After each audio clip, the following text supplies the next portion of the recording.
Des centaines de véhicules indiens passaient au peigne fin chaque jour. Ces policiers des frontières ne cherchent ni armes à feu ni drogue. Leur cible, l'alcool, interdit dans l'état du Bihar depuis avril 2016.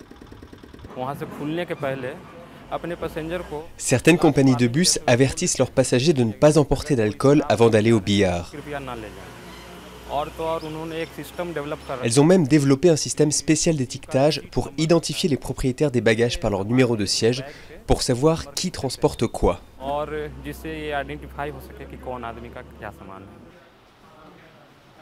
Faire respecter la loi est un défi. Un numéro spécial a été mis en place pour signaler les contrevenants et la police surveille par GPS les camions qui passent la frontière. Pour boire, il faut aller dans les États voisins, où l'alcool reste autorisé. Même là, des magasins spécialisés ont mis la clé sous la porte.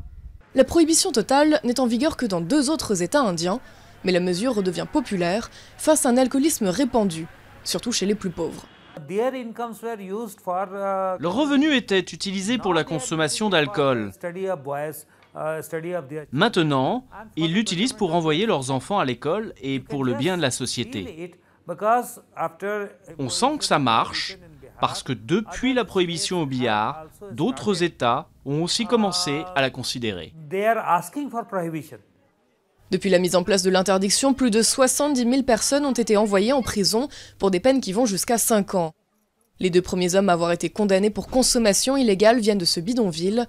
Leur famille critique une mesure qui les stigmatise encore plus. On ne gagne rien avec cette loi, on n'en bénéficie pas. Personne du gouvernement n'est venu voir comment on vit, comment on se nourrit et quels sont nos moyens. La prohibition a entraîné pour le Bihar une perte de près de 700 millions d'euros de revenus annuels tirés des taxes. Ces détracteurs rappellent aussi qu'un alcool de contrebande, parfois frelaté, reste disponible à prix d'or sur le marché noir.